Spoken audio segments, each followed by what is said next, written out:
Topic है potential energy of a dipole in a uniform electric field.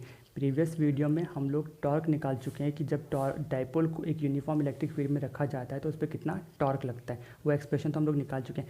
आज हम potential energy निकालना चाहते हैं, क्योंकि अगर पोटेंशियल एनर्जी होती है पोजीशन की वजह से, तो टॉर्क तो क्या करता है, डाइपोल को रोटेट कराने की कोशिश करता है, लेकिन उसे अगर अपनी ही जगह पर बना रहना पड़ेगा तो वो कितना वर्क करेगा वो हमें निकाल के बताना। और वर्क उसकी बॉडी में किस फॉर्म में स्टोर होगा, पोटेंशियल एनर्जी की फॉर्म में। तो उसे करने के लिए सबसे पहले हम निकालते हैं यहाँ पर टॉर्क का फॉर्मूला।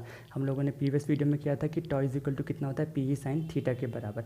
ये जो टॉर्क है वो इस डाइपोल को रोटेट कराने की कोशिश करेगा, तो कुछ ना कुछ हमें अमाउंट ऑफ वर्क डन निकालना पड़ेगा या करना पड़ेगा उसे अपनी ही पोजीशन पर बनाए रखने के लिए। तो वो वर्क डन कितने के बराबर होगा, टॉ डी थीटा। ये डी डब्ल्यू टॉ डी थीटा वही आपके पास जैसे आप लोग वर्क डन का फॉर्मूला निकालते थे, लिए मुझे फोर्स इंटू डिस्टेंस के बराबर।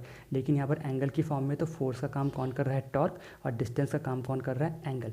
टॉर्क की वैल्यू को यहाँ पर पुटअप कर दीजिए तो बन जाएगा P E sine theta D theta.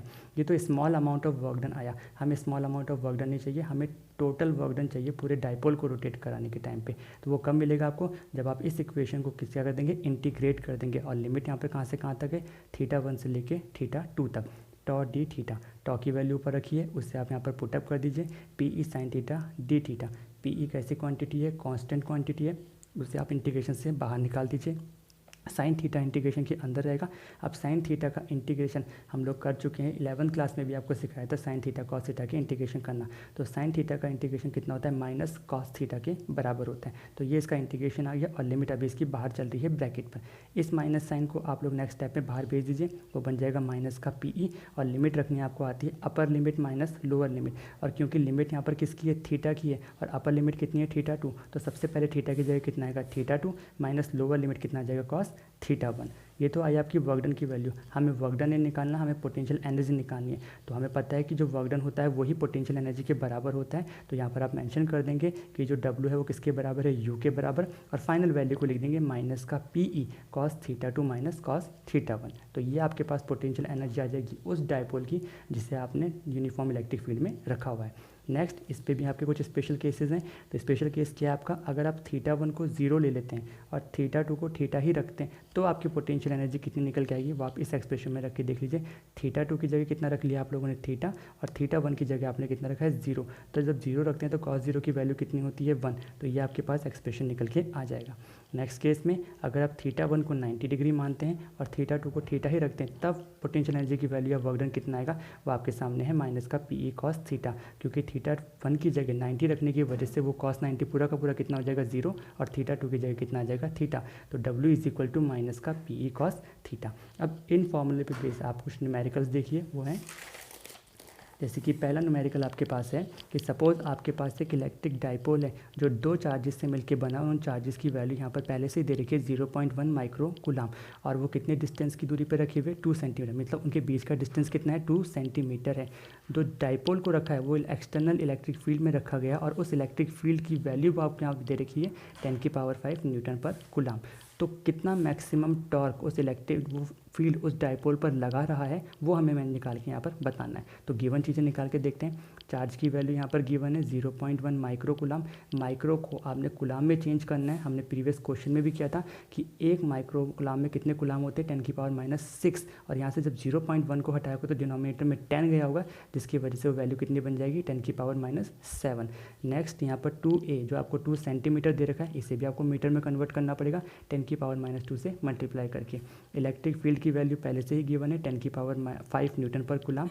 Torque आपको निकाल के यहाँ पर बताना है। तो टॉर्क का फॉर्मूला है पी ई साइन थीटा। अब जैसे कि हमने किया है, पी की वैल्यू हमें नहीं पता है तो आप उसकी जगह कितना रिप्लेस कर सकते हैं, क्यू इंटू 2a को रिप्लेस कर सकते हैं, और ई साइन थीटा यहाँ पर पहले से ही है। अब थीटा आपको क्वेश्चन में गिवन नहीं है, आप सबका क्वेश्चन ये होना चाहिए। तो यहाँ पर ध्यान रखना, क्वेश्चन में मैंशन करा व्हाट मैक्सिमम टॉर्क। और हमने जब टॉर्क का एक्सप्रेशन किया था तो मैंने आपको दो चीज़ यहाँ पर बताई थी, theta equal to 0, theta equal to 90 और थीटा इक्वल टू 180। और 90 डिग्री पर मैंने आपको बताया था कि टॉर्क की वैल्यू कितनी होती है, मैक्सिमम, और साइन 90 किसके बराबर होगा, 1 के बराबर। इसलिए इस एक्सप्रेशन में साइन थीटा की जगह आप कितना यूज़ करोगे, 1। सारी वैल्यूज़ पुटअप करने के बाद हमारे पास फाइनल आंसर आता है टॉर्क कितना, 2 इंटू 10⁻⁻4 न्यूटन मीटर।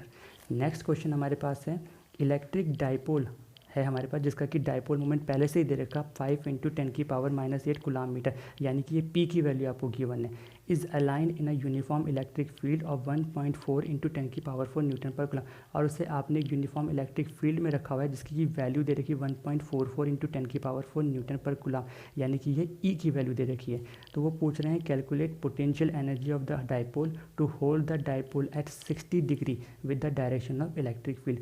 तो उस डाइपोल को आपको पोटेंशियल एनर्जी निकाल के बतानी है कब, जब उस डाइपोल को आपने इलेक्ट्रिक फील्ड के साथ कितने एंगल पर रखा है, 60 डिग्री पर।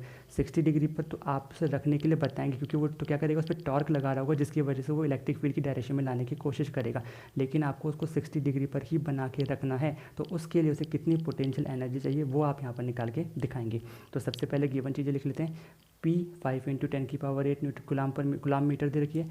θ1 0 आपको दे रखा है। ई की वैल्यू दे रखी है।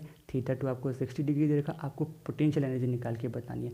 हमने प्रीवियस वीडियो में क्या था कि पोटेंशियल एनर्जी का फॉर्मूला निकाला था माइनस का PE cos θ2 माइनस cos θ1। सारी वैल्यूज़ को यहाँ पर पुटअप कीजिए। इसमें आपको थोड़ा cos 60 और cos 0 की वैल्यूज़ का याद रखना पड़ेगा। cos 60 की वैल्यू होती है 1/2, तो उसे आप लोग 0.5 लिख सकते हैं। और cos 0 का मतलब होता है 1, तो यहाँ पर ये मेंशन करा हुआ। इस पूरी वैल्यू को कैलकुलेट करने के बाद आपके पास जो फाइनल आंसर आएगा वो पोटेंशियल एनर्जी का होगा 3.6 इंटू 10⁻⁻4 जूल। तो इस तरीके से यहाँ पर आपके सेकंड चैप्टर के नोट्स कंप्लीट होते हैं। अगर कुछ भी प्रॉब्लम हो किसी भी टॉपिक में तो प्लीज़ पूछिए ताकि नेक्स्ट वीडियो में उसे क्या कर सके, शॉर्ट आउट कर सके। Thank you.